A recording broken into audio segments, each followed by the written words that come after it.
And while I commend his actions and his initiatives, I believe it's now in our best interest to move on and relieve Steve of his advisory role in this company. I agree, Gil. You do? I do think it's time Steve step out of his current role, yes. Steve? Thank you, Ed. I'd like to present the board my vision for the future of Apple. We're not Microsoft or Dell, so we need to stop trying to be that. We need to go back to who we are and what we do best and throw away everything else. Here's how we're going to do it. We're going to build a new line of computers for the home and for the office. We're going to build a new operating system on the backbone of Next, the next generation of Macintosh. And we're going to kill every other project. Everything. This company will not make shit anymore. We're also going to double down on the advertising budget. Chiat Day will be the only advertising agency we use, just like back in the old days.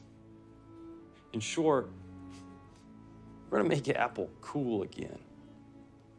But I will not be able to move forward without the board's permission to operate under complete autonomy. I'll be made a full voting member of the board. And lastly,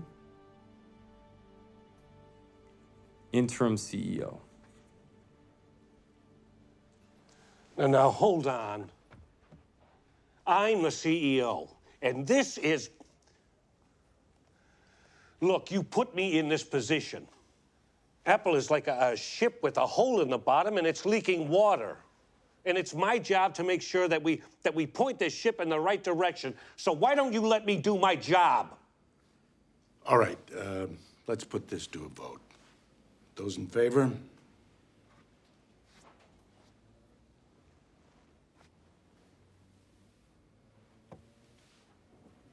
What the hell? Ed? Mike? Sorry, Gil. Nothing personal.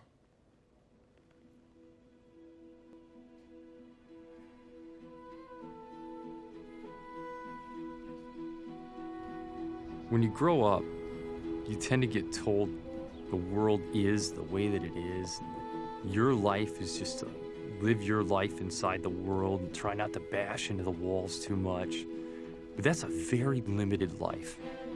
Life can be much broader once you discover one simple fact, and that is that everything around you that you call life was made up by people that are no smarter than you.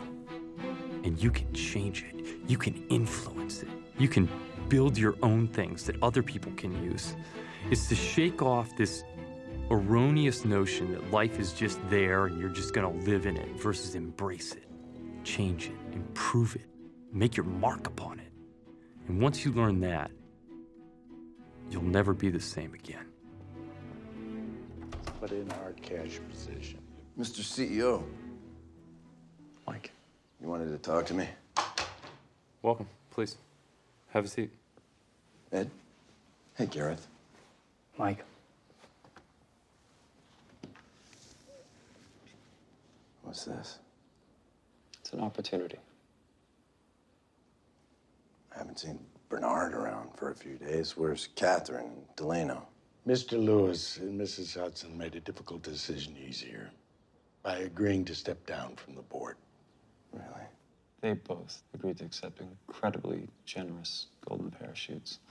The same opportunity is detailed inside that envelope. So you're forcing us out? With good reason. And what's that? The current arrangement is inhibiting. I can't hold everyone's hand while we cross the street, Mike. And so your next big move is to eradicate your board, and you think you can just do that? I'm sorry, Mike. But it's time. Take the parachute. It's more than fair.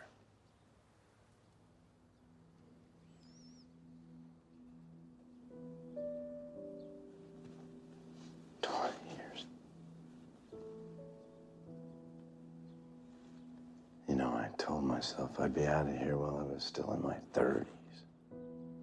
And now look at me. I'm practically an old man.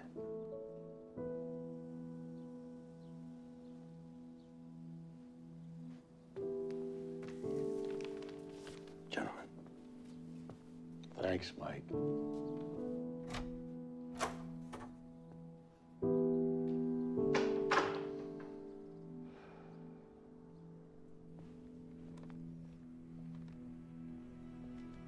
So,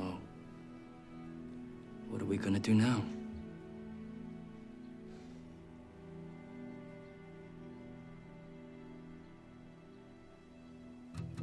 We're gonna put a dent in the universe.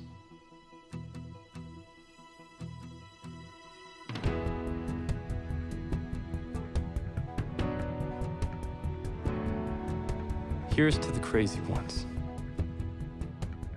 the misfits, the rebels, the troublemakers, the round pegs in the square holes, the ones who see things differently.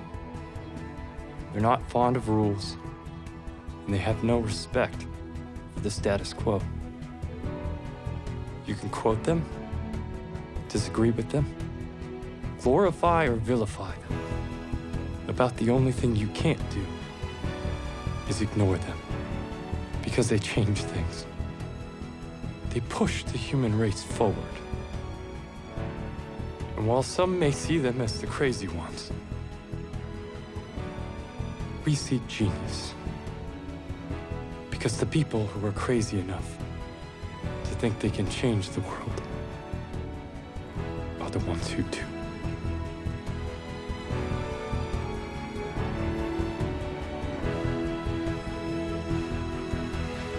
How was that?